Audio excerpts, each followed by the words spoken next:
Mi querido Javier, ¿qué tema nos pones sobre la mesa? ¿Cómo te va? ¿Qué tal, Carlos? Buenas tardes. ¿Qué sabemos? ¿Qué sabes que sucedió con el Mayo Zambada realmente? ¿Lo engañaron? ¿Se entregó y no lo dice? Hay versiones en un sentido y en el otro. El presidente de México se queja que no le dan la información. Desde Estados Unidos las cosas son muy escuetas. ¿Cuáles son los datos que tú tienes en este momento en la mano? Y sobre todo, ¿qué implicaciones tiene que esté en manos de las autoridades de los Estados Unidos Ismael El Mayo Zambada? En el ocaso del sexenio del presidente López Obrador, últimamente parece que se han intensificado todas esas instancias de doble rasero que normalmente usa la 4T, uno para medirse ellos, por supuesto, y el otro para medir a cualquier otro que no esté de acuerdo con ellos, a sus adversarios políticos, a sus críticos. Creo que la detención del Mayo Zambada hace ya 3 semanas descolocó al presidente López Obrador de tal manera que ahí empezaron estas incongruencias, estas inconsistencias que vienen desde la mañanera y luego bajan o permean hacia todos sus simpatizantes. Por ejemplo, el presidente mismo expresó su deseo de que el Mayo Zambada empezara a platicar cosas que sabe allá en Estados Unidos, a ver si podía revelar los supuestos nexos con el gobierno de Felipe Calderón, por ejemplo. Uno entonces supondría de ahí que el presidente le estaría dando credibilidad al Mayo Zambada como testigo. Sin embargo, cuando el Mayo Zambada terminó por embarrar a un prominente político de la 4T, al gobernador de Sinaloa, Rubén Rocha Moya, pues entonces ya no merece la credibilidad que el mismo presidente le estaba dando, y ya a lo que dice el Mayo Zambada, pues ya no hay que darle ningún peso. Lo que hubiera sido una verdad, en caso de haberse referido, por ejemplo, a un político panista o a un priista, se vuelve una calumnia cuando se refiere a un político de Morena, a pesar de que venía de la misma persona.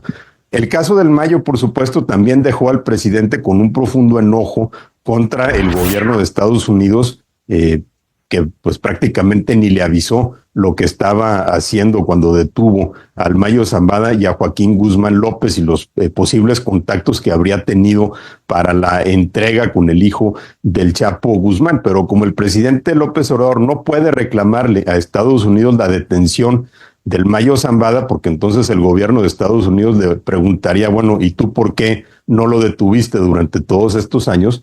Pues entonces prefiere agarrar otros blancos, y lo vimos contra uno de sus favoritos, la Organización Mexicanos contra la Corrupción y la Impunidad, y el financiamiento que ha recibido de la Agencia para el Desarrollo Internacional de Estados Unidos, que apoyan las investigaciones contra la corrupción que realiza este grupo. Lo que pasa es que aquí, por supuesto, a lo que el presidente no le gusta es que esas investigaciones ya tengan por objeto su gobierno y no otros gobiernos, porque nunca escuchamos a López Obrador o a los simpatizantes de Morena quejarse de que Mexicanos contra la Corrupción recibiera dinero de Estados Unidos cuando publicaban sus investigaciones sobre corruptelas del gobierno del presidente Enrique Peña Nieto. O sea, estaba bien cuando lo hacían sobre la gran estafa o la estafa maestra, pero ya no tan bien cuando lo hacen sobre Segalmex o la casa del hijo del presidente López Obrador. Este doble rasero con los medios críticos, por supuesto que no es nuevo. El presidente también ha cargado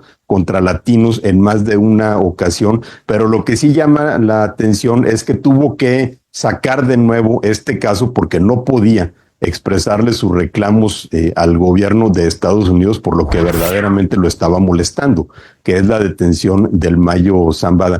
Y también se ha manifestado en otros casos, como ocurrió con el rescate, le podemos llamar entre comillas, del exgobernador de Chihuahua, Javier Corral, cuando el encargado de la Fiscalía de la Ciudad de México, Ulises Lara, se apersonó en un restaurante donde agentes de la Fiscalía de Chihuahua intentaban detener al exgobernador por una orden de aprehensión que tiene por el delito de peculado. Al parecer, Ulises Lara nunca ha participado de manera personal en el operativo para detener a una persona, pero por supuesto no, en otros casos no se trataba de un asesor de la presidenta electa Claudia Sheinbaum, de un expanista prominente que se había pasado a Morena.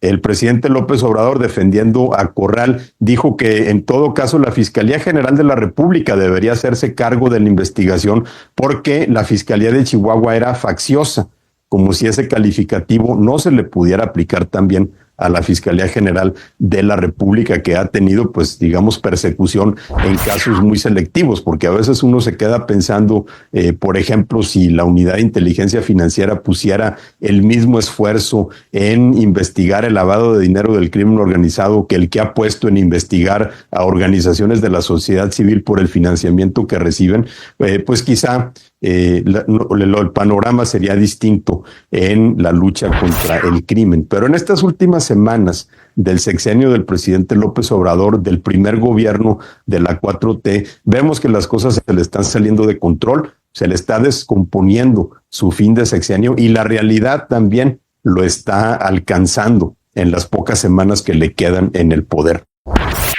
La Fiscalía General de la República también informó que va a buscar acusar de traición a la patria al hijo del Chapo Guzmán, a Joaquín Guzmán López, porque secuestró en territorio mexicano y entregó a las autoridades de Estados Unidos a un ciudadano mexicano, a Ismael El Mayo Zambada.